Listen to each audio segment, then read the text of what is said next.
ones that really, they value the Korean players. But now you see Newbie, they're bringing in a Chinese jungler because you have to face the fact that at some point in the split, you need to improve your communication. All right, gentlemen, let's get into the champion select for EDG versus Aimee. It will be Lee Sin to start us off on the bans here from EDG, followed by Nami. And on the opposite side, it will be Jace coming in towards Scout. So Scout, multiple standout performances on that Jace pick. Yeah, he has been a pretty exceptional Jace, to say the least. His Rise as well, something that the LPL continues to play and definitely does love. Just saw a successful game as well from Xiaohu on RNG. From EDG once more, it will be the Graves towards Flawless, banned away, taking those meta junglers off the board. Still Rengar open, Kha'Zix for example, Elise even, so jungler's not going to be hurting that much, but we may see priority now from EDG. Lulu still open, has been a high priority for many teams around the world, but Camille will be the final ban here. Amazing J did not want to have to deal with it. You have to believe that both of these teams are going to be prioritizing supports here. As you mentioned, the Lulu, but also Karma. Because if Aimee doesn't get a hold of Karma in the first rotation, they're going to be going for a different pick that is just going to be a B-tier support at the second phase. That's just going to get banned out by EDG. Will be Lulu locked in there from EDG. So, as we were talking about, no real surprise. Now it's towards Aimee to see if they'll start to spice it up just a little.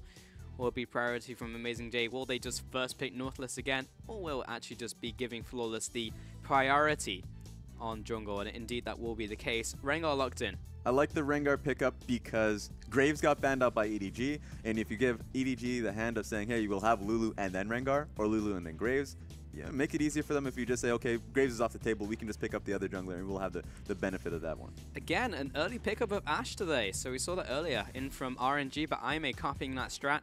And will be coming in for Jin Zhao.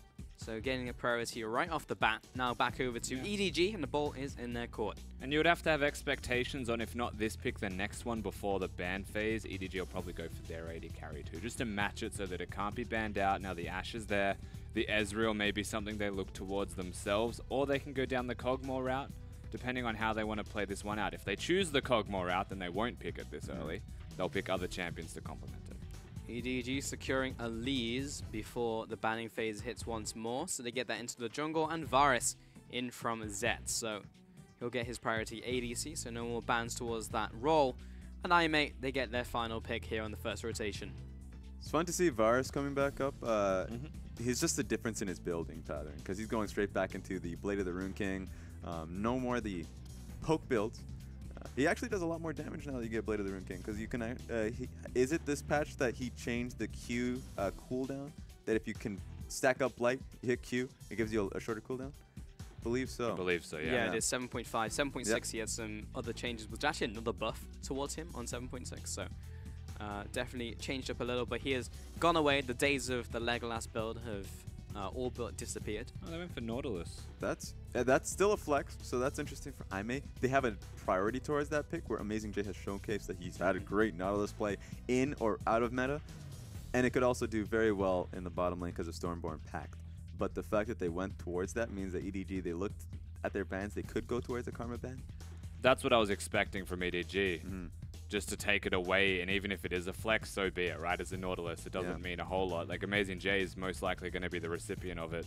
If he isn't, then he's just going to pick another tank, most likely. Look at that flurry of mid lane bans. Syndra, Ahri, Talon in from Aimee and EDG, waiting for that final ban in from EDG now. Vladimir, so all of the mid lane bans. Yeah, Orianna's still up and available. Aimee could look towards that and say that works well for our comp. Give it to the knife cat. Yeah, it's already being covered. I still think Karma would be a better pick unless they really do not want Scout to get the Orianna themselves. And saying that, Scout might see the Orianna and say, oh look, a free opportunity to play my Rise one more time, and have a fantastic time with that, as it isn't banned, but a lot of other things are. They might even be going towards double hooking their pick. So even if the Karma gets picked out, and an off chance if EDG decide to just go towards a Karma mid, then Aimee could just say, hey, we'll have a Thresh in the bottom lane, and we'll have Nautilus in the top side. It may not be the best composition, but it's something that they've gone towards in the past. Almost like a preparation here, but it will be EDG locking in Zed here for Scout. So you ban away Talent, I'll pick the next best thing. It will be Zed coming in there. And I'm is waiting that for that double final ninja? pick. Double Ninja. Got the lore battle. But they're on the same team. That's what's hilarious is that the fact that they are definitely villains, but they work so well together based off their kit. Shen ulti, the Zed, he goes all in. Yeah, they're going to lock it in. Arch Nemesis is what we locked in here for Mouse actually picking up that Shen pick. So EDG's composition has been locked in and confirmed. And Aime, it will be either a support or a top laner. I have expectations it'll be a support. Yeah, when you have like Amazing J and there's Nautilus locked in on like first rotation, Yeah. it's like, yeah, probably gonna be Nautilus. And there you go, Starlight will lock in Karma for himself, and we'll give Amazing J Nautilus, unless it is the legendary tank Karma build. No, it's not gonna happen. No. The fact that the Karma went through pick ban, especially second phase of bans, is basically robbery. Didn't get picked away. I guess EDG respected the Nautilus flex quite a lot. Nah, that's pretty dumb. They just put more priority in having a Zed. Zed can kill the Rengar quite successfully. We'll deal with the Ashe quite well also, but when there's a Karma and an Orianna protecting those carries, like I would do wonder why they put more emphasis on getting the Zed, getting the Shen combo. Yeah. And if it just means they want to focus more heavily on actually playing the 1-3-1 split push, but the Zed can't fight the Nautilus, it's not a carry top laner, and so it's just about forcing somebody to go to that side lane, because Orianna doesn't want a side lane ever. They made it very single-focused in the early portions of the game, where they can never really get into their, like those team fights that you were talking about, because Nautilus and Karma is just going to deny every single thing you go for. Zed, though, if he works well with Elise in the early game, should take control of the early game and look towards bottom lane. So the bottom lane dive is still very real. Yeah. And as you already mentioned, the lane assignments should work well for Zed. But once, if Aime can get the pace going, if they can get onto objectives earlier, that means Dragon, maybe even topside tower. If they ever get initial point where EDG have to respond, then they're just demolished. I think they're at a really bad point in the game.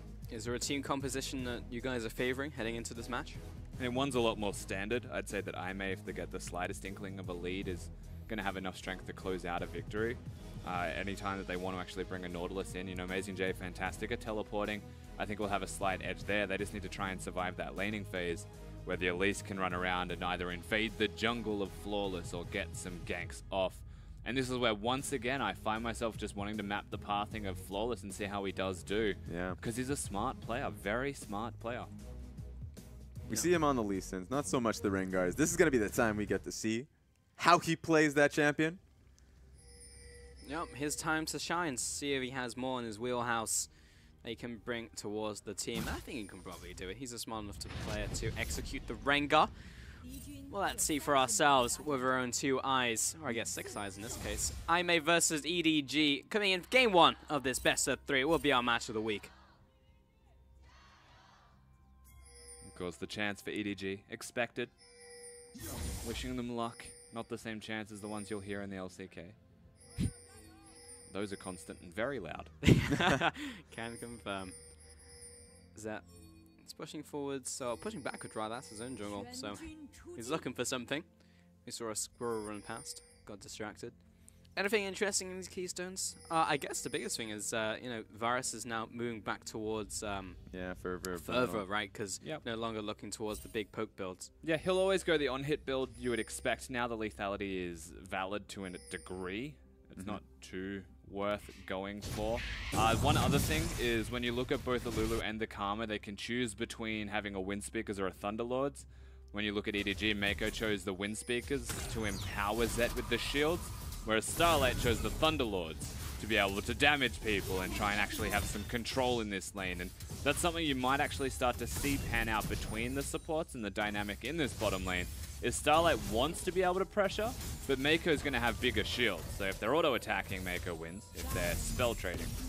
And it's going to be a good test for Starlight and Jinjao's laning phase, because going up against Zed and Mako, they are really strong laners here. Yeah, we've seen that from week to week. Zed is honestly just incredible ADC across the board. He's one of the Koreans that we mentioned that just can mesh into a team very seamlessly. So the moment he came in, he already showcased some incredible laning strength. He even took down a tower at 7 minutes with Mako. So you get to that point, you recognize, yeah, this guy's really strong. We'll just have to see if he can. I mean, he's filling large shoes with depth. We talk about quite often, but he's looking to make his own name here. Yeah, he's not even def light. He's just doing very well from himself. Firelolly looking for this mid lane gank. I mean, it's all going to be on this Cocoon onto Athena. It's probably going to have to be a flash if he wants it. Doesn't get the slowdown from Scout. Living Shadow. That's the flash to Cocoon. All right, so burns the flash. Good gank from Firelolly. You could tell the communication was to double down on it because Scout was going for CS and then he just goes for it even though he doesn't have the slow from his E. Didn't work out. They just knew the Cocoon was going to be in position. He misses, but of course he misses because the flash came through. Actually, I think Scout was 1 minion or 2 minions off level 3 and tried to chance getting a ranged one before he went for it to perhaps have the slow. Yeah. Not only that, though, Athena was walking a little bit haphazardly, changing directions, not running in a straight line. And so Firelolly was able to catch up, just staying in human form, to throw the Cocoon, force the flash. And not having the flash is still going to be super valuable for Scout, particularly when they get towards that level 6 point. Yeah, and especially with him being so far pushed up. Could be a repeat gank coming in, but Flawless is paying attention towards the middle lane, and he's even helping out Athena just farm out here so he can push the wave. Yeah, Flawless was initially trying to walk in towards getting position on the Raptors, but Lulu started to walk towards him. He recognized the flank was, or at least the collapse was happening, and so he backed away and he walked towards mid. So he's, at the very least, he's recognizing the pressure that EDG is willing to place towards him. Bottom lane. Not fun times, honestly, for Jin Zhao and Starlight. There is 0 potions left available for Jin Zhao. Meanwhile, on the opposite side, 3 or 2 from Zet. We've got this blue of contest coming in from Firelolly. And with the rest of Aimee coming up with this last plant, they'll get in range very quickly, yeah. Firelolly has to back away and instead just take away this crab. He should have even went for the 1v1 because he recognized the laners were still in lane. They weren't collapsing immediately. He would have been able to fight back because he had red buff, but he just kind of backs away, takes the safer position to say Starlight and Jin Zhao is going to come over. So that's fair. But I just want to see him going for that scrap. I mean, simply he had a level advantage, and Firelolly going for the Scuttle Crab would have given him 4, but it would have taken too long. And so he was there at the right time. Flawless now with a slight edge in experience compared to the Elise is going to speak well towards a Rengar wanting to be level 6 and actually help unlock the map around that level 6 mark. Perhaps he gets there shortly after Scout does even to defuse the middle lane a bit more handily. Oh, that feel when instead you have to just hit the minion wave with volley so you sack a lot of the minions to prevent damage onto the tower. That is like the worst feeling as a laner happening again. Ever. Akama is being pushed under the turret. Akama Ashe is being pushed under turret right now by Zet and Mako. And yes, they have a Varus Lulu, which is a lot of wave clear, but usually you just look at both champions and say, well, minions are going to get pushed to a point of null where nothing really happens. They're all just dead. And they're positioning well within the lane, because both Varus and Lulu can damage through the wave, so they're just positioning behind the wave where Ashe and Karma cannot. So it's based on positioning where Jin Zhao and Starlight have to move around the wave to be able to get any bit of damage based with their abilities, but it's very difficult for them to do so. I was actually wondering with the item changes whether, or just changes to Varus, whether Varus would start maxing W or E, which was the old max, but it's still going for Q here. Zed is still maxing that Q. We've got Flawless coming in from behind though, and this is very good gank timing, but he chooses to back away. Jin Zhao and Starlight saying we can't do it. I wonder how large that wave of it didn't look that large. I felt like Jin Zhao could have walked in and kind of helped out that gank, but didn't want to take the chance of that. They're stuck under turret firstly with minions. Trading is super risky for them there, where they just wanted to help alleviate some more pressure in the lane. Flawless so far, his impact in both mid and bottom has just been to help clear waves or to reduce pressure so that they can do that themselves. It's found Flawless, but that is probably actually negative damage in the end. Firelolly has to flash away, Athena having that level 6 and the ball on top of him, so has to respect that fact, and that just turned into a terrible fight for Firelolly. Still good positioning from Flawless to check out and recognize Athena was pushed up in his lane, and he was just playing caretaker duty. Say, hey, what are you going? What, are you trying to gank my laner? I don't think so. Flash down on Firelolly, so that was good positioning from Flawless. He's in a good position right now. Yeah, but Scout just chunked out Athena as well. He had to use both of his potions, so he's recalling, and now he has to stay because it's pushed under the turret. The Zed's having a fantastic time with his lethality rush. So even though Firelolly had to flash, had to get out, and Flawless still has advantages, the Rengar has 3 zeros next to his name as a score, and so it doesn't really mean anything.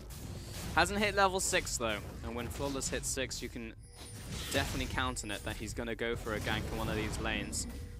We haven't visited top lane just yet, but it's basically a write-off. Interesting, we see Scout pick up the blue here, despite being resourceless, and Fire Lolly using mana, and also being level 5. And the difference between the two teams here is that Amazing J's TP is about to come up fairly soon. Level 6 could be coming up from Jin Jiao and Starlight. So they have a small window of opportunity in which they can use a numbers advantage towards the bottom side of the map with Ashe ulti if he gets that level 6 fairly soon. Meanwhile, Mouse is halfway through his TP, TPing much earlier. And so if they're able to do this, then it works out for them. They're just, all they're really going to be going up against is a Shen ulti. Jin Jiao just pushing back this bottom lane. Looks like both of them going for the Blaze of the Ruin King. So it is indeed the item of choice for AD carries at the moment in time. Oh. And it's interesting. We're slowly going back to those more traditional builds. As Fire Lolly, called out on a ward. They'll move into this next brush, but unbeknownst to him, he has already been seen. And here comes the drone, flies overhead. Fire Lolly sees it, has to back away. Just wasting a bit of time here. The ward did die, though, in the tri-bush. They didn't know that he has exited the area, and so he's just going back and forth now as if he's pretended he left. Here's a second double hawk shot. Leave the area, Fire Lolly. Please move away from the bottom lane. Here's the trick. You can't have 3 hawk shots. Come back. Come right back. Triple down. That's true. I mean, the double down. He's doing Croaks. Yeah, he might just come back again. I think he might come back bottom, but because of all the time he's spent, it might be another hawk shot. Is actually still ahead. Level 7 with red buff. I would still prefer IMA in the 3v3 if that were to break out, just because of the junglers. So the Q change that they're showcasing here is that if you get the full charge up on Q, doesn't do nearly as much damage. Change from 165% to 150. That's just a little bit, just a tiny bit. I mean, it's honestly a lot when it comes into like the mid games and you look at poking and it's just like, oh, this really hurts. Flawless, all the damage on towards him. Deathmark as well from Scout. Finalizes that kill. He'll go pop. And Jin Jiao providing damage up to the side. But with 5 members here from EDG, the shockwave only hitting 1. This is not a good fight for Aime. The ultimate comes in from Amazing J, but just scrapes the rest of the EDG members. Lots of damage in return from Jin Jiao. They'll find one. They're looking for a second. Fire Lolly's extremely low, but we get a long-range arrow from Zed, sniping him down. Mouse wants it in. The rest of the team wants it out, but they'll still get the fight. What is going on? It's a 2 for 3 in the end. That was a pretty big fight from EDG at first, and then Aime just hold it down and still managed to get a lot back that they should not have had in the first place. So as an end result of this, EDG still with a big advantage. They'll be able to go back and spend a lot of money, but Jin Jiao and Athena, they show up pretty big. Both AD carries were really just able to output so much damage. Take a look at Flawless, of course. Not going to be able to do much. Awkward moment, just going back and forth. But EDG were able to just go down on this, group up as a team to take this fight. It's how long they take this fight that's the problem. Because they really want to commit to taking down Amazing J. But Jin Jiao is able to deal so much damage along with Athena. That last hook was able to get that kill too. So that was just perfect from Aime to be able to trade back those kills. Yeah, even the awareness of Mouse to be able to come back over the wall as Aime overextended towards the end of it as well. This is my favorite thing about EDG. Control wards, refillable potions, they're all about efficiency. It is fantastic to watch. Apart from Zed. Zed's going to pick up pots instead. And the funny thing was at the end of that fight, actually Scout picked up the kill with Ignite. The arrow was just ever so short of Northless, so it was that kill in the end. And probably didn't need to commit as hard had they known, but I mean they're not machines, they are human. And Flawless will jump in there as well. So all in all, it was an advantage to EDG in the end. Ooh, this is really cute from Aime. They're setting up here. They actually put Ashe into the mid lane with Enchanted Crystal Arrow. They might be going for a pick. Rengar jumps onto Scout. Oh, dodges the arrow with Deathmark. He might still die, but he gets the kill and returns to Flawless. They'll find a second onto Starlight, who was just not in the right place at the right time. That was sick. That is a perfect answer from Scout to be able to do that. Now you look towards the bottom side of the map. Zed was able to just farm up the entire storm by doing nothing. Now he's looking to just auto attack this tower. Might be able to take it down. The next wave is coming in as well. And we've got Mako to block Ashe, yeah, so no, yeah, they've got it's going the to happen. Yeah. That's a major win from EDG in a fight that IMA initiated. They thought they could take the free kill on Scout. Wasn't going to happen for them. Was not free. It didn't have a price tag on it. They thought they were going to buy it, and in the end, they got swindled. 6-3 right now, and EDG in a great position. First Blood Tower, all that gold over to Zet as well. 650 gold. He's going to be an absolute monster as he goes back to base and all but finishes Blade of the Ruined King. I find it hard to think that he wouldn't with 120 farm and an extra tower. But before they go back, Pulse, they have to get an Infernal Drake for themselves. We're seeing a lot of fire in tonight's games. What kind of fire was that? Only you can say it. That was hot fire. That's what that was. Ah, I don't have my bingo card. That would have been two on the card. Well, there's always next time as EDG go back to base. And guess what's the next dragon? What's the next dragon, That's Raz? a pretty hot dragon. Unfortunately, I don't get more points in bingo for the same one, so... You've said it once. I guess it's fine. Yeah. Flawless going to take away red. I mean, that's also... I mean, it's kind of red-colored, so there you go. It's basically an Infernal, right? 6-3, and already EDG have a gigantic gold lead, massive item advantage, and a moving Zet mid lane. And you can't disagree with what IMA did when Scout still manages to outplay them, right? He had no flash, they just had a team fight, they were looking for a skirmish, they've got an Ashe for engage, and Ori has enough damage at this stage anyway to still be able to lock people down. Of course, going for the Rod of Ages build, so it's not going to be as efficient, and I don't like the Rod of Ages build when you should have a Seekers and perhaps a Lost Chapter as your items, but it is what it is. They still would have had enough. They just completely got like matched on rotation. EDG acknowledging that they were missing, and they went mid knowing that's where they go. It's definitely that mix of out-rotation and at the same time outskilled. And that's what EDG provides in a lot of games. A lot of talent and a really smart team that you have to be able to go up against. So if they had done that same thing up against any other team, they would have succeeded about 9 out of 10 times. This time around, they get punished so heavily in what their minds was one of the best plays they can make. Here they go bottom towards Athena. Let's see if Athena can make the same type of outplay. Firelol, a lot of damage, but he's shielded back to full health. Athena still under attack under the tower, but he's not dying just yet. Mouse needs to take him out. Finalizes that one. Scout flashes away. Deathmark will be the living shadow. In fact, an Amazing J pulls him in with the dredge line to secure that kill. It'll be a 2-for-1 over to IMA. But mid tower still going to go down towards EDG, and again, you put all this emphasis on diving a bottom lane turret. You can afford to do that because you have a Shen, at least very good at diving, as is a Zed because of the turret aggro swap for all of them.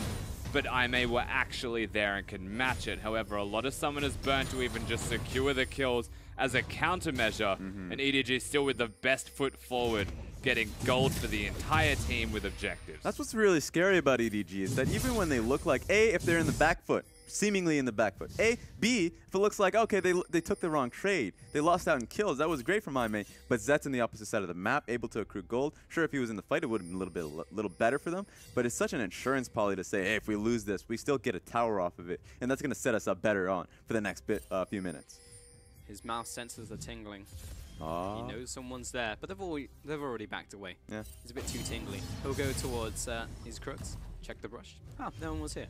I guess I'll go into the bot lane now. Got the rest of these minions, and IMA is going back to base. We've got Blade of the Ruined King now picked up from Jin Zhao, so he will be able to match a little bit of what Zet is bringing to the table, but he's well on his way to his next item. So Amazing J, I don't think can actually 1v1 Zet at all. He's 2 levels ahead, he's got a red buff, and he is a big Nautilus, but he has a Spirit Visage against the Blade of the Ruined King, so he's just going to completely destroy that health bar of the Nautilus. He'll be okay because he can wave clear, but if he doesn't know where the rest of EDG are, he's not okay. And it might look like IMA setting something up. They're waiting as a team to really look to set up top side. With that being said, EDG is not, they don't want anything to do with it. They don't want that tower. They're going to be going for this nice Herald. I wonder who they're going to give it to. Probably Zet. Either Zet or Firelolly. Ain't nobody going to give it to Lulu. I will bet Scout. Yeah, you know, I didn't even see him. I win. Didn't even participate. Why would he take it if he didn't participate? Come on. This guy. Yeah, well. Such an entitled mid laner. Millennial.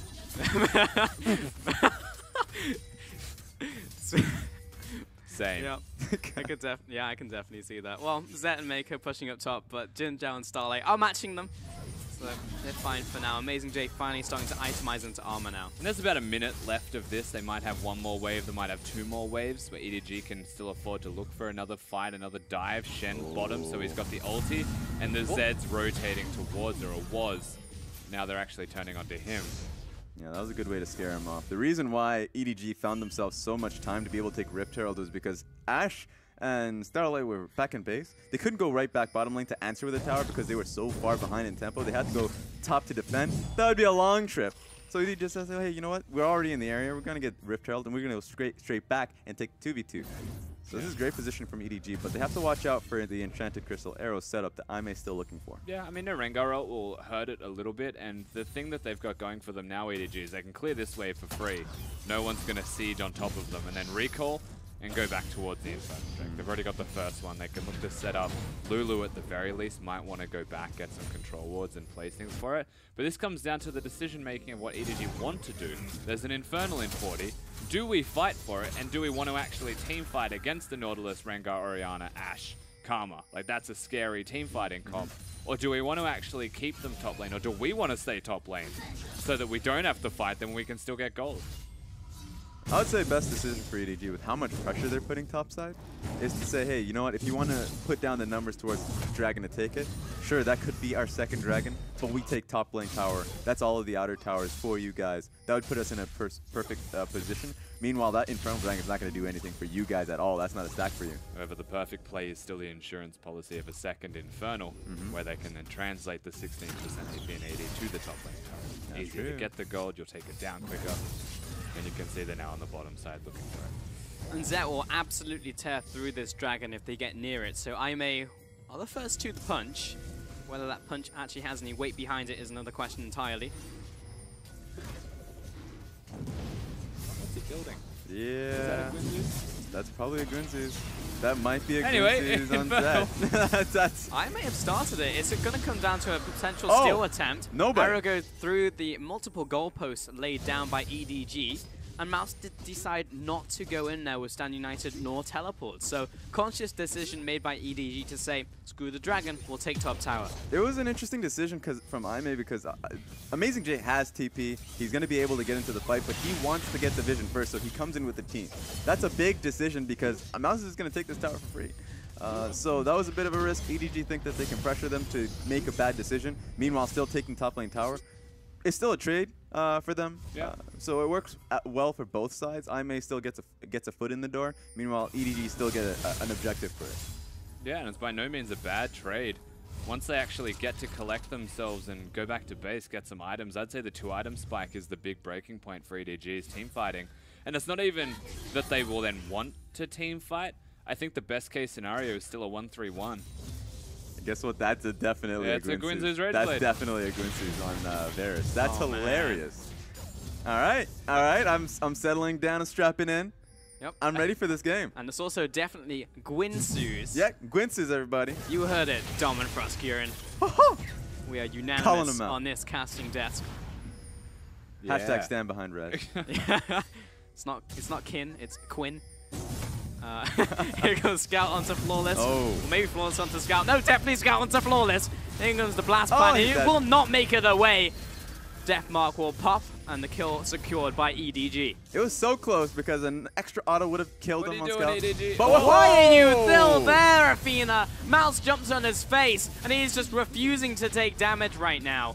He will back away, but at the cost of his flash. This could be a great fight for EDG. They're going to set up on Baron. There's no vision here, just a little bit of a rogue ward that's not going to catch him out at all. And they can count the Hawk shot, so that's the first one. Usually there'll be a second, and then we have to look at the blue trinkets if they ever bring that up again. However, EDG are starting it. I think they started it. It's already down to half. Oh my god, Karma they will destroyed ward it, but that's not going to help. There's a control ward in there. Amazing J turns the corner. Holy moly, it's already dead. Jin Zhao, can I do any damage? No, I just have to try and steal it with volley. That's Baron down to EDG at 21 minutes. Mouse trying to survive on these front lines, and Amazing J looking for an engage here. They'll lose Mouse. Can they get any more? That's the question. Whoa. Oh, nice predictive arrow onto Scout. That'll confirm another kill. 2 kills to Aimee. You have to be happy with the 2 kills if you're IMA. Unfortunately, because 3 people are still alive from EDG, they have to try and get some gold right now, and this does coincide perfectly. Side waves pushing, mid lane set up. They may not get the top lane turret. I think they will, but they're going to get mid lane at least. And the wave is coming into the top lane, so they're going to be able to get 2 towers off that, maybe look for the 3rd one in the inner turret. It's going to be a hard ask for them because that list looks tough. Zed's going to be able to push them off this one. Oh, Lottie catching up Flawless. A lot of health back, but it'll go right back down again because Zed is massive. That'll be 1 kill. Athena caught him. The chains of corruption. A flash from Fire Lottie. Athena burning out, but he will be able to slow down the aggressors. You have a Shen coming in from the side. Mouse wants kills. He wants blood to low mana members of IMA. Without flash, he cannot catch up. Just looking back at the Baron situation overall, that was great for EDG because Orianna was all the way taking blue buff. She should have just backed. She should have taken the risk. She had half HP. She needed to back the base to really contest that, but they were just caught out. There was no way for them, for IMA to look to contest it. EDG at that point then made the mistake of looking to overstay. But now they have Baron, and now they're knocking down the doors here. And that's the thing, right? You have the turret that you just get. You get kills, you get a turret. IMA look to have made an okay response to the Baron being taken. And because someone dies or someone gets really low and a fight goes a little bit awry for the side of IMA, EDG turning back up, they have a Baron buff, which means that they won't just get a kill, they'll be able to run you all the way down with the empowered minions and get more for it. So an inner turret in the mid lane, an inner turret super low on the bottom lane, and that's everything that IMA just threw at them, thrown back at them harder. Scout meeting, Amazing Jay in top lane. He is 3-1-3. He has been the guy picking up a lot of these kills in these team fights, so at least he will be very, very big. He is meeting the item breakpoints of many of the members of EDG, but will actually be enough for IMA to start fighting back. Let him go. That's amazing. Yeah, he's doing work. If that goes into a wit's end, I'm leaving.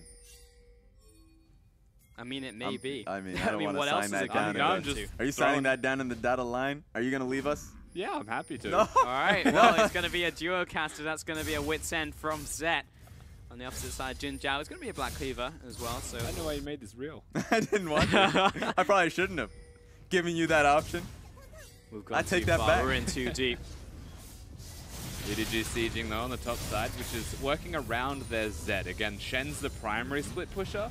Zed still has kill threat, but not on a Nautilus. So I really like this lane assignments actually out of EDG. They're avoiding the Naut and putting the Shen on the side lanes where the turrets will go down. Yeah, they're not even making it a thing about the dragon, because the next dragon is up and it's valuable, but they have the Baron. They have the pressure here. There's no reason for them to leave the pressure. It doesn't matter if IMA sending 4 people top. Look at Mouse. They need to answer to Mouse. Yeah. Someone needs to go back there. Someone needs to go down because Titanic is on Mouse, so he's doing a lot of damage with these auto attacks. That's a large scalpel, just smacking this tower down. I mean, there's also no Sunfire cape on him, so he won't aggro Amazing Jay if he continues to hit the tower. That's true. He's modern day trundling right now. He really is. Mouse is close to unstoppable, and again, by having the ultimate means you're not teleport reliant, you're not teleport blocked. Amazing Jay has made multiple conscious decisions to walk to places opposed to teleporting to them. And that's how EDG are able to get free turrets time and again. And it's because of the priority and where it does lie for both of these teams. I may want to be 5, they want a team fight as 5, and they want EDG to come to where they've set up so that they can get the engages off. They're going to have to fight this even if it isn't on their terms. Dragon already goes down though. Welcome to percent damage with Zed having your Ginsus. Like, Ginsus will just tear through that objective. And I may have very few bullets left in the chamber to fire back in this. Okay, yeah, thank God. Okay. We get to keep Rusty. Yep, you're staying with us. You're trapped. You're under contract now. Damn. That's right. Lord Laplasm's word is unbreakable. It's unbreakable. I'm not. It would work out for me if it wasn't. But Hurricane, right? Or at least like if he goes towards a penetration item, I'd expect something like that from him. Yeah. There's a lot of armor actually on the side of IMA, but he doesn't go that route. He's got another dagger. What was this dagger going into, friends? Should be Hurricane. Hurricane? Yeah, Hurricane. At least I'd say maybe even Zeal. Which builds into Hurricane. It does. Yep. But it can do other things. It can. It's a possibility. I would definitely like a Black Cleaver on him. Just not gonna lie, just to be able to take down Amazing J with all these items. Raz, you say that about every item build. Well, they still build Black Cleaver, so I'm not wrong. So you know what? Technicalities.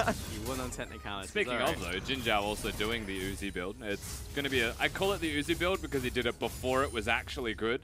He did it before it was and he cool. did it as Tristana, and that champion still isn't good. So he's managed to revolutionize an item build and not quite a champion. And has done well with it. That's what I love about Ashe right now. It seems like it just comes down to personal preference of what you want to do with Ashe. Yeah. That Essence Reaver is still a build that you see on Prey even less on LCK. Yeah. Because, you know, he's confident with his Ashe ultis, and he's going to be able to throw them out just every, like, 60 seconds. Well, to be fair, this is still a cooldown reduction build. You get 20% from the Black Cleaver, which is what I like the most about this. And I'd say arguably this is the best build right now for Ashe, simply because you still get cooldown reduction while being able to do more damage on hit. Yeah, against tanks. Yeah, Blade of the Rune King is just broken at the moment. I'm just like, Oh, it lands onto Scout. He's so close to getting over this wall. He'll flash out of many of these ultimates coming in from Aime. Many resources expended for the one flash from Scout. Yeah, that's Enchanted Crystal Arrow.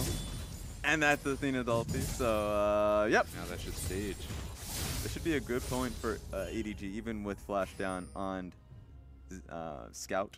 He still has the ability to just magic shield it with the Edge of Night. Well, I mean, Athena not having Shockwave is a big deal. Unfortunately, there's not a lot of poke from the side of EDG. I think it's mostly reliant on the Shen, and as I say that, they're all going bottom to a turret that's already lower. And Shen has a GA, so I don't think he really cares too much. Man, imagine a world where you have Varus in the team and you're saying the team doesn't have much poke. That just feels bad. How things change. Yeah, right? in So like quickly. a few patches. It's like 2 patches. He's like, he's the best poke champion. Now it's like, now he's just all he wants to do is It's a auto long attack. range tickle. Yeah. Really did do basically nothing on Flawless there. EDG did waste time though. Yeah. They should be on the top side of the map. That tower has been up for far too long. Leave Shen on his own. He's been doing well, very well, might I add. That tower should be gone on the top side of the map. Now they're just starting to move. They're already moving there. Oh, they might even just take Baron 29 minutes into the game. Yeah. Why not? Baron's up. Get a second Baron for themselves. It'd be a good timing to do so. That's absolutely fine. Man, I Zen is love just debating watching us this. with his I item actually- build. This is like Kog'Maw when he was just a machine gun. Oh, the 5 attack speed Kog'Maw, Yeah. where you actually just couldn't like micro that at all. You just had to just sit down and Unless just you were deft. spray. Yeah, unless you were deft, he could do it with like 4 attack speed, and that was genuinely impressive.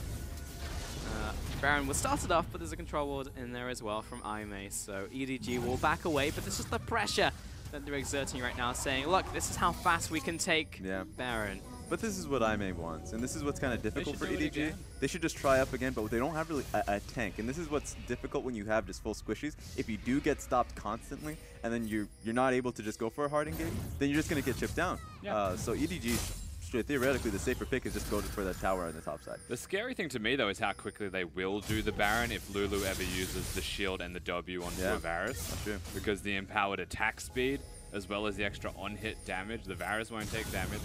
And he has a Blade of the Wrong King. It dies, I'm going to say, in 10 seconds at most. 10 seconds seems like a long time, honestly. And Aime have regrouped. They have gone back to base, picked up items, so they're in better fighting shape. Bottom lane still being shoved in from Mouse. Yeah, Shen is doing battle with Nautilus. You look to top lane, and the minions are just winning out in the blue side. So EDG have a great opportunity towards just going back towards the Baron. They might not be able to start it, but they should just reassure Vision just behind the pit. Just because Ashe has to answer that now. So that's great for EDG, but what does it turn into? You would think it turns into Baron. Maybe they just start for it now. I mean, eventually, it should turn into a Baron, but how many times can they ward over the wall? Oriana's ball also doesn't get impeded with Vision. That's true, but if all this gets caught, that could be the worst case scenario for Aime. And it's really just bubbling up to a boiling point in this game, waiting for a team to jump onto the Baron, for someone to get picked, for something to open up, but with inhibitors still up, including the towers from Aime, the game is not over. And then now you have to look towards the Dragon. So this is the criticisms we make towards EDG's mid-game, where they have a much better, or at least an easier, plan of attack where they should go towards the top side. That tower is very easy to take down.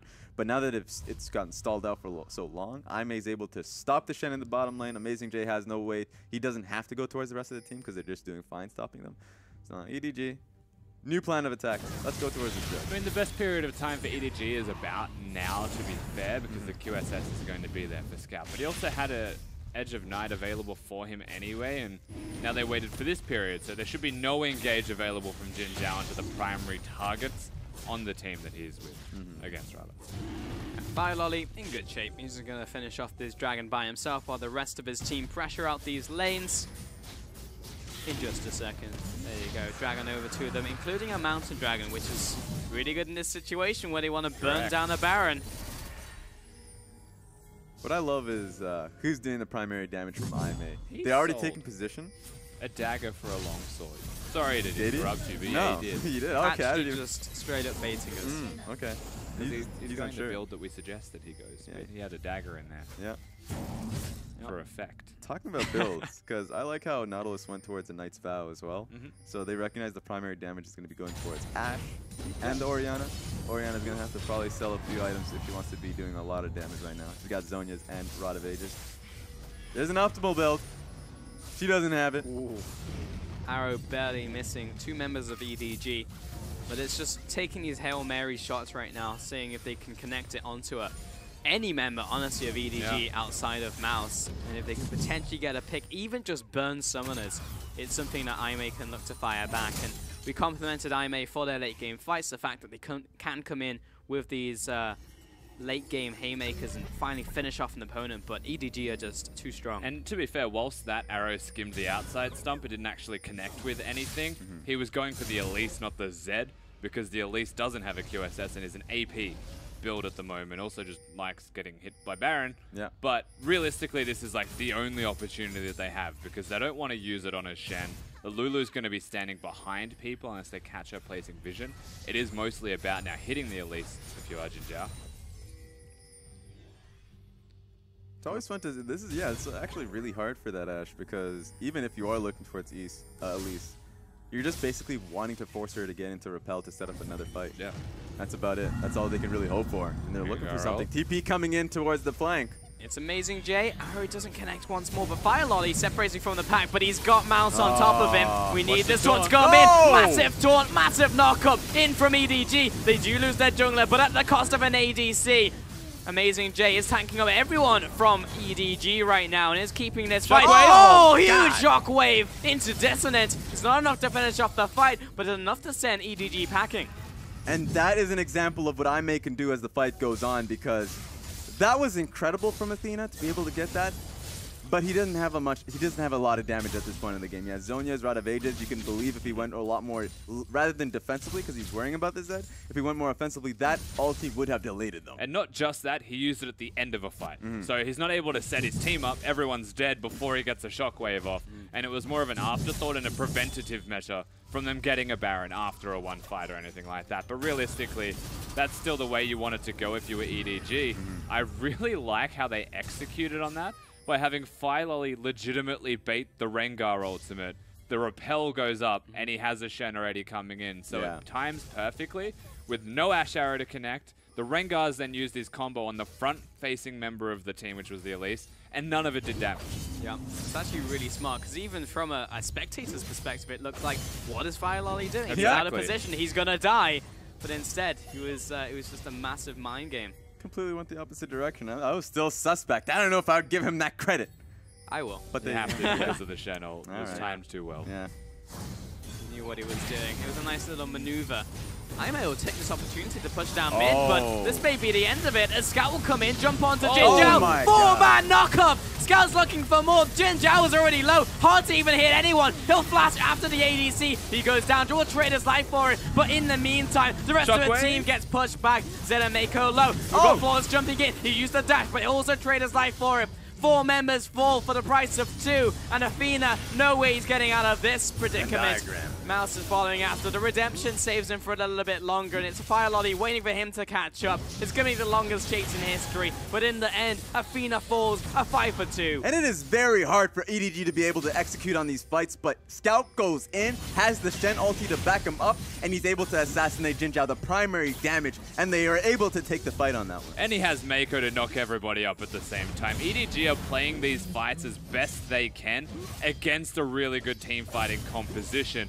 As a result, they get an inhibitor, they can set up for the Baron one more time, and thankfully for Aimee again, a shockwave hits, and Flawless is able to take out Zet, because if he didn't, might have just been game.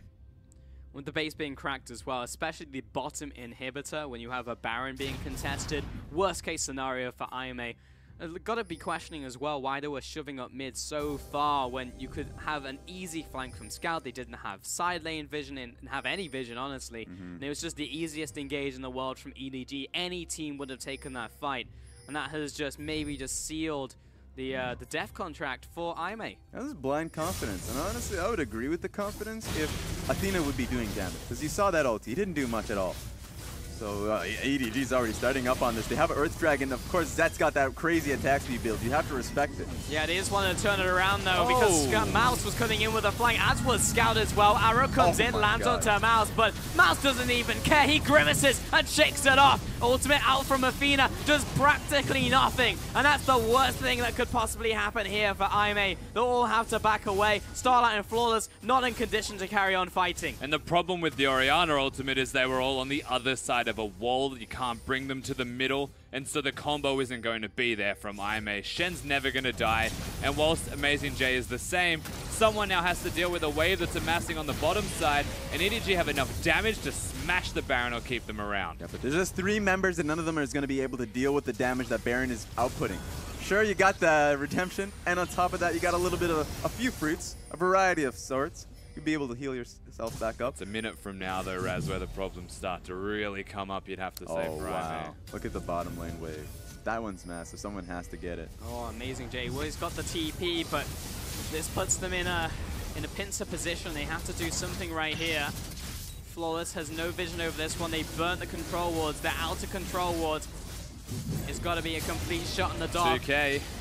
Got the control ward coming in right They're now. leaving It's it? low. This They're is gonna looking be for the hard. turnaround. Amazing J walking through the Baron pit. They lose Starlight. Mako, he's low himself. Looking towards the front line. Scout is actually unkillable. Massive shockwave from Athena. This could be the turnaround, but Mouse is keeping the back line occupied. Zed will fall to Flawless. Amazing J keeping up Fire Lolly. The massive Titan of the Depths is absolutely unstoppable, and EDG have to back away. Here comes Flawless, though. He's looking for Scout or Fire Lolly. Oh, he dodges it.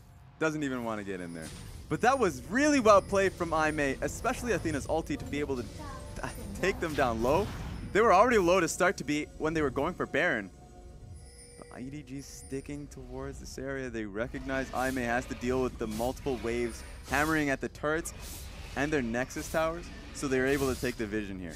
Yeah, and that is the biggest thing between these teams right now, is that EDG is setting up sideways before the fights actually happen, because they're the ones with advantage on the map. They're able to pressure the Baron and actually get the other team to have to teleport, to have to come in and fight, where really Mouse doesn't need to teleport. He's got his ultimate. And from what started as a potentially great fight for EDG, it's the shockwave every single time. Like, Mouse is doing his part, but Athena is destroying them and giving Flawless all the time in the world to actually do the same. Yeah, and this time around, Jin Zhao's able to stick around for a much longer, to be able to do much more damage. Earlier fights, it's on EDG to just pop him from the get-go. This time around, he's able to survive a little longer. It's also worth mentioning that EDG got absolutely shreked by Baron. The 2 members got knocked up by the tail, so Zet was not able to hit anyone for like 5 seconds. Ooh, EDG starting this back up, but Orianna does have Rabbit on Look at his death cap. health. They have the positioning. I mean, it's over. gone. It was all down to that Mantra Q stealing it, and that's not a situation you want to be in if you're Aimee. It was just positioning. That was like a magic trick from EDG. Now you see it, now Baron's dead. I feel like with this buff, that's exactly what they need to get through Aimee's team comp as well. The Orianna's going to have a hard time wave clearing. So is the Ashe. Amazing J. He's a big Titan right now, but I mean, with that Baron being down, that's probably all EDG need to close out this game outside of a miracle shockwave from Athena. Yeah, how much preparation EDG are able to put in these side lanes. Bottom lane's going to just do it on its own because of the inhib that was taken much earlier. But the top side of the map constantly really gets getting shoved in before the Baron was even there. So it gives them more opportunities in one fight. That's all it takes at this point. If they win that one fight, they're able to win the game because of how easy it is to access that Nexus turret. Yeah, push the lanes in, maybe even look towards the Elder Dragon right now. they can't crack the I base. think the easiest thing that they will get, though, is the bottom lane inhibitor having the Baron buff because of the pressure that just sieging on 2 lanes at once draws. Whereas Mouse is pretty much at that point where, you know, Nautilus is just going to tickle him. And if they're having a tickle off, well, one of them is going to have Baron empowered minions pushing an inhibitor down. So EDG with this wave, you would expect everyone now rotates up. And if they don't, the tower just dies. All right, one. The tower's gone. I was about to count it down, but they back away. Bot lane being pushed in. If you don't have 2 people to stop Mouse, he's going to take your inhibitor. If you don't have all your members in top lane, you lose top tower. It's a lose-lose situation from IMA unless they get a good engage off, but if they continue to do nothing, they lose. But Shen can continue to go if he wants. He can look bottom lane still, or he can go back to mid lane, rinse and repeat, control minion waves, and whenever EDG desire, they can suddenly just go to the Elder. And it just comes down to the prep. Shen's already walking towards the mid lane. He had the opportunity to go on top side and look for a flank on this wave, but he decides, it's like, nah, I need more friends with me. He's going to bring an army. Oh, cannon minion almost took it out. 35 health left on the tower. It's regenning just a little bit. 39, 40. Someone auto-attack that thing. Scout wants to do it. We all know it's Zed. Get in there. Got it. Well, base cracked open completely from EDG. Arrow goes right through all of EDG. That is just flat out unfortunate. Mouse will take the mid tower. they need to look for a fight. They'll jump onto Zed. This could be it. But look at the Shen shield. Look at the shielding onto Zed. No one can kill him. Scout will finally fall here. Surely, no, he stays alive. And the rest of completely evaporate. Zed is standing still. He'll eventually go down. Now Mako and Mouse caught in a battle to the death with Amazing J and Starlight. But in the end, there's nothing you can do. Mouse is completely unkillable. And this will be game right here for EDG as they just need to sign the paperwork and finish this one off. Zed essentially played it like a Kog'Maw. He just stood still and took it because he's doing way too much damage at this point. EDG, fantastic fight. And that's it, gentlemen. Game 1, all over to EDG. And quite simply, they cross their T's, they dot their I's, they win League of Legends by getting the Baron buff in standard EDG fashion. Took a little bit longer than that of an RNG win, but nonetheless, that's exactly what you expect from EDG, beating out their former sister team. Yeah. With a Guinzoo's Rage Blade. With a Guinzoo's Rage Blade. And it's a tough pill to swallow as well from IMA because it felt like they did pretty much everything that they could have done. They went for the right plays. It was just a lot of mis-execution when we saw the early game, mid game, and late game. It was a lot of Ashe arrows missing, moving to mid lane up, they out-rotated us, or they got there at the same time. Scout randomly just outplayed us. Like, it's hard, honestly. It's just like you can't just #play better from game 1 to game 2, but you make the right decisions. They definitely played it on hard mode. You can see how that one just slid all the way down by in EDG's favor. The first setup that IMA made was great. That one, I'll give them that one, even though it didn't really work out well for them at all. It's just, Jin Zhao is usually a fantastic Ashe player. He's one of the Ashe players that I would justify first rotationing at. A lot of the teams have been doing that, but you look towards IMA, I would want them to do that because Jin Zhao has showcased some great Ashe plays. This game was not a good game for him. Those arrows were not going anywhere near champions, so that's a little unfortunate, but it's justified. Pressure was on putting it. I just wonder if it's him or if it's EDG being aware of the Ashe arrows, because he was never really off target. It's that every time he went near someone, he was skimming them, like he was that close to hitting them, and EDG would always dodge. Yeah. So whether he's missing or whether they're just really aware of it, like, it was close every time. It was, to be fair, very, very close. And I think that was pretty much the game in a lot of these fights. He was like, there was a game of, honestly, inches in a lot of the fights. He was like, if one kill goes over, maybe this is a turnaround. There was a good fight around Baron. Athena was a big proponent of IMA and the ways to win that game. As you said, Rusty, during the game, it was maybe if he'd gone towards a heavier damage-orientated build, if he didn't have to be scared of Scout constantly killing through that game, we could have seen those ultimates instantly delete them. And that's what we saw at Baron. We saw it multiple times through that game. And that's why I was interested in why EDG picks up such a... I guess it was a very risky style there. They could have made it, like, they had the Shen, they had the Zed, they should have made look towards constant number situations. The top lane tower I constantly poke towards because it's like, well, they're looking to force team fights around Baron, but they're not a team that can really do that. So they tried and tried again. they were able to out-execute certain team fights, able to constantly get into the back line towards Jin Zhao. There was one team fight where he was able to survive just a little bit longer, but just one misplay, just a tiny one, and EDG would have lost that fight, or at least lost the hold of that game. And frankly, before we even look at MVP, I'd give it to Mouse because I think he played the game of his life. Honestly, watching him play that Shen, triple kill in the last team fight, was getting the big taunts off while they were able to get these combos. And yeah, we can look at Athena, we can criticize the Orianna's item build, and yeah, it was very defensive. A Deathcat might have actually given him one team fights at a few spots there, but if he didn't have the rod, he was dead because he was always getting taunted. He was always having a lot of trouble with the back line hitting him and the front line actually always on top of him. Yeah, I have to agree, honestly. I mean, I didn't see who else you would give that to, honestly. I mean, we did have some nice outplays coming in from the likes of Scout. Zet was also doing incredibly well.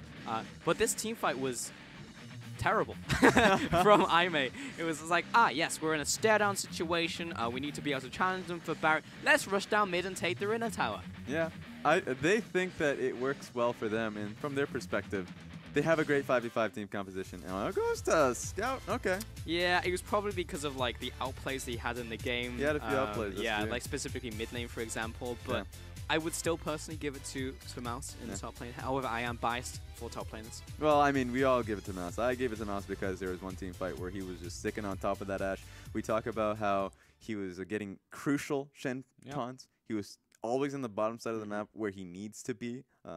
And so he played a fantastic game in team fights, and then, of course, out of team fights. And granted, Scout Zed is immaculate as well, right? Oh, yeah. The thing is, he was essentially like a suicide bomber, I guess, in that fight, right? Like, he just had to go in. He had a Lulu that would always ult him. He was guaranteed to be protected by the Shen and the Lulu. So Zed's job was to live for as long as possible through everything his team gave him, but killing whoever he could and take them out with him as he goes. And I mean, it works because he was getting these kills. He was making sure Jin Zhao was always dead, and it's a successful outcome. And he just needed to go for that one person. Just go over Jin Zhao, because if he can get that one kill, even if it's just a 1-for-1 kill, okay, Zed's down. Okay, Ashe is down. Who's going to be doing damage on Aimee's team? It's going to be Orianna, and she just has to go front to back. You look towards an untouched Guinsoo's Varus. That's a little bit of a problem. Elisa is going to be on your face as well, and Shen does a lot of damage going into the diving into the back line. So EDG, if they can just take that one kill, they had a better time. Yeah, it was honestly just a really tough game for Aimee to win in the end. We'll talk about how they can maybe bring it back in game 2, as we'll be taking a quick break as the teams will set up for that next game and maybe the final game. Join us then after the break.